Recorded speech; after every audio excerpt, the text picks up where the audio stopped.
Hi, Jamie Maloney here, currently on day 3 of my 28-day water fast. So thank you for following along on the progress. And if you're coming across this video, this is a third part in a series of 28 different videos documenting my water fast. You can find all the links to the different videos in the comments below. So on today's video, I want to cover a few more items that you should have on hand for your fast I didn't cover in the second video. Also talk briefly just kind of about the process that the body goes through when it goes into a fasting state, and also just how I'm feeling overall and how to deal with cravings and getting through a fast. So yesterday in the second video, I talked about a number of different items that you should have at home for measuring your body's metrics. I wanted to bring up a couple other items that you should have. One of the ones I forgot to mention yesterday was Keto Sticks. These are going to tell you when your body is in ketosis, and so these are bought at any Walmart or drugstore, and very simple to use. Inside are just small little strips that look like such, and you pee on the end of them right there, and then it turns a color. And then you compare that to the chart on the back of the bottle. You wait 15 seconds or so after peeing for the color change, and then you measure it right there. For me, I've done, again, a number of fasts already leading into this 28-day fast, so I'm familiar with kind of how my body reacts. And typically I see ketosis on the third day. I have checked it, of course, the last 2 days that I'm coming up with trace amounts of ketones today, and I'm roughly about, let's see, I stopped eating on Wednesday at around 8:30, and so I'm just beginning day number 3 now. So I'm about 48, 60 hours into the fast. And again, when I talk about fasting, I'm talking about 24-hour periods. And so I just want to make that, clear, because a 28-day fast is something abnormal. Most people are not going to attempt something like that. Although there are a lot of videos on YouTube of people documenting their different fasts, and in future videos I'll talk about other types of fasts, such as 16-hour, 8-hour fasts, 24-hour fasts, what they call the warrior diet, 3-day, 5-day, extended days, all those types of fasts. So whatever fits your comfort level. Again, fasting is the best way to easily, I wouldn't say easy, I take that back, it's not easy, but the best way to lose weight without doing any exercise. It drops pounds like no other activity will. It creates a caloric deficit like no other diet will, and it also restores and regenerates the body, and you get to take advantage of the benefits of autophagy, which won the Nobel Prize in 2015 or 16. And we'll talk about that and how the body begins to restore itself when it's in a fasted state. So Keto Sticks are something that you need to have on hand. I think they cost like 15 bucks or something for a bottle of 50 strips. And again, use those once a day once your body's in ketosis, and you can track how quickly your body gets into that. And again, ketosis is the stage in which the body begins to burn fat versus the glucose that we're all used to running on. The next item that you should have at your house for an extended fast would be bath salts. And this reason for this here is, as you do an extended fast, your body is going to become depleted of electrolytes. Now, there are 4 main electrolytes that your body needs to get to stay healthy and feel good. If you get depleted in electrolytes, you're going to have a rougher fast, and you're also, could put yourself at risk for medical, harm doing something extended. And when I say extended, I'm talking something more like 7 days or beyond. If you're doing a fast, 7 days and under, given that you're, an otherwise healthy individual, you're not going to have, electrolyte problems. But if you're doing something longer than 7 days, you should be mindful of the body's need of electrolytes. Now, a lot of people can do a fast without replacing electrolytes, and the body has an amazing ability to sustain and take care of itself. But regardless, I like to give my body, the benefit of the doubt and give it the electrolytes it needs. So the bath salts, I like that because one of the primary electrolytes the body needs is magnesium, and bath salts have magnesium. They're primarily, one of the main salts in them is a magnesium salt, and that absorbs through the skin, so you don't have to actually take anything, and the body gets magnesium through the skin. And then the other 3 electrolytes that the body needs are sodium, potassium, and calcium. And so next thing that you want to have on your fast is pink Himalayan salt. And this is just a great substitute for a regular table salt that you can purchase pretty much in any store. It has a lower sodium content than table salt, plus it has a range of other minerals in it as well, and it's become quite popular through the years for the health benefits of it. So what you want to do with that to get your sodium and some trace minerals is put that in your water each and every cup that you have. Not a lot of it if you don't like the taste of salt water, but just some of it to get the sodium in the water, and then that'll help replenish the electrolytes in the body. So you're getting your salt, you're getting your sodium, and some of the other minerals in there. I'm not sure if the potassium and calcium, how much is in that stuff, but you want to get the other items right there just through a basic multivitamin, any vitamin that you want. I don't have any personal preference on multivitamin, but again, I take the one tablet a day or whatever your multivitamin says to take. Take that in addition to salt in the water every time you have some water, and also the magnesium salts in a bath. If you don't like baths, start. So next thing I want to talk about is just the general process of what the body goes through when it begins to fast.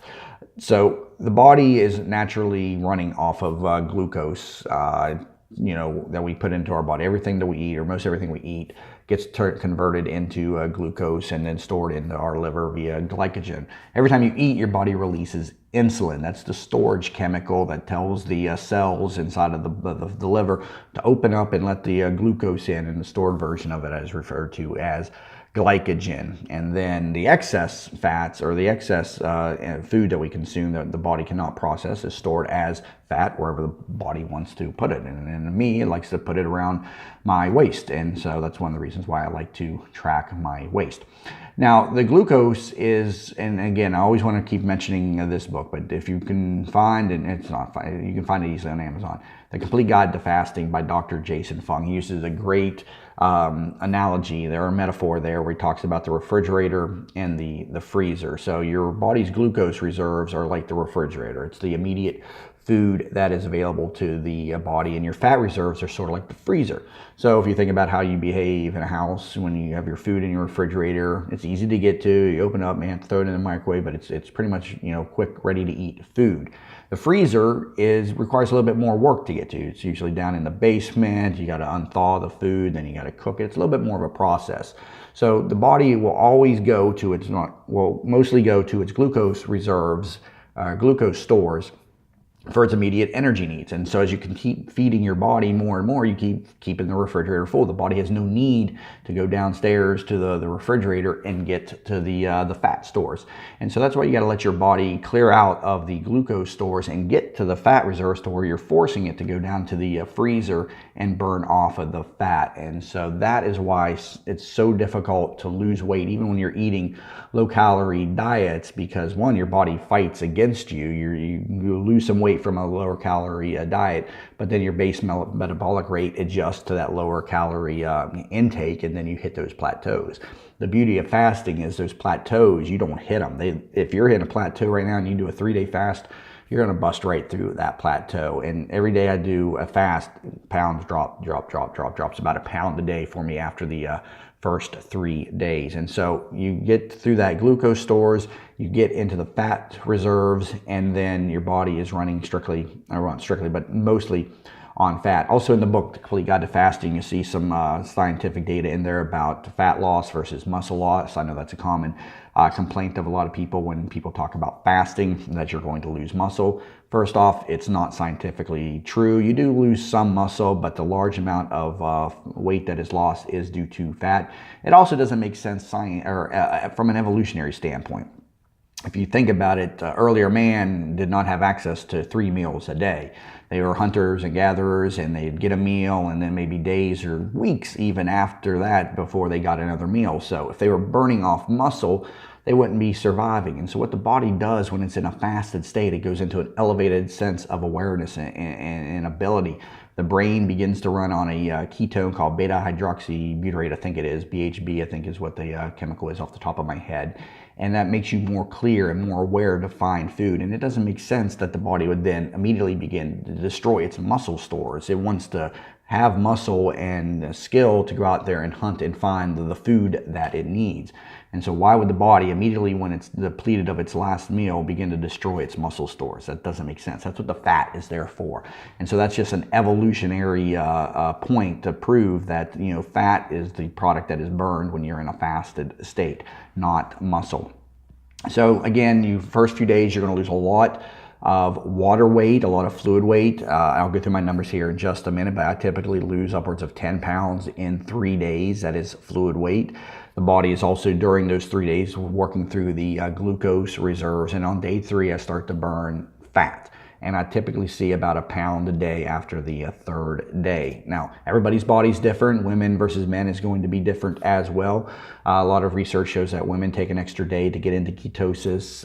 But, you know, as you do more and more fast, one, they get easier and easier. And two, you get to learn how your body reacts to the different foods. And you start to take control over food. And this is coming from somebody who is a food addict who talked continually on my radio show about how I could just not stop eating, could not stop drinking Diet Coke and sodas. And so it is a great way to take control over food and to eliminate food cravings. I'll talk about that more so in these following videos.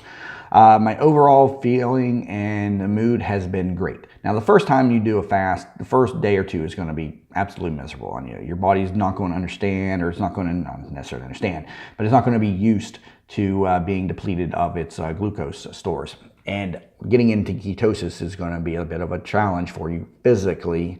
But the longer that you do the fast, the easier it gets. So the general consensus is after day 3 or day 2, the hunger goes away and the fast becomes much simpler.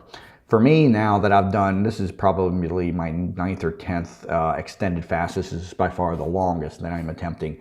But I'm on day 3 now. Days 1 and 2, I didn't feel any hunger. My body has gotten the couple of fasts that I've done before this, I didn't feel any hunger either. The first couple that I did last year, getting back into fasting, and I'd done some years ago in my life, they were difficult. It was physically difficult, but now it has gotten very easy that I can go into a fast and not even think about it.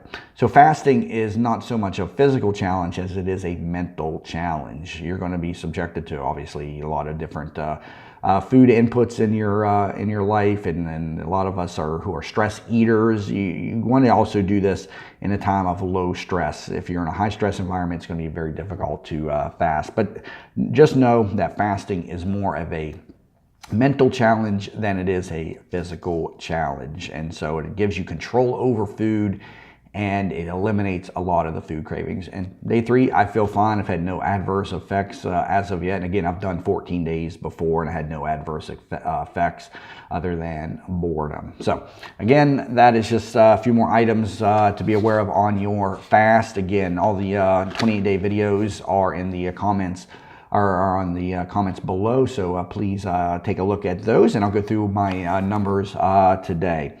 So today I weighed 229.6 pounds. That's down from 237.2 at the beginning. So as you can see, I've lost nearly 7.5 pounds within 2 days. And like I said earlier, I typically drop 10 pounds within the first 3 days. Again, mostly fluid weight. And then after that, it's typically a pound a day after that. Body fat today, 31.4%. Started with 30.2%. Yesterday it was 31.2, and so I attribute that to the drop in the fluids in my body, and then the number of the percentage of fat coming up in relation to that. Today, glucose measured in at 93, down from 98 yesterday. The waist measurement, I'm at 45 inches, which is down from the 45.5 where I started, and 45.25 yesterday. Blood pressure at 120/87, which is a good drop now, starting at 145/102. I've talked about how blood pressure drops considerably during a fast, and if you keep the carbohydrates out of your body, your blood pressure will stay low. That is a huge contributor to high blood pressure, is the amount of carbohydrates and, of course, sodium also that we are consuming. And my resting pulse today coming in at 87. So again, thank you for watching day 3 of my 28-day water fast, and please leave some comments and feel free to contact me if you have some questions. Happy to answer any of your questions. All right, thanks a lot.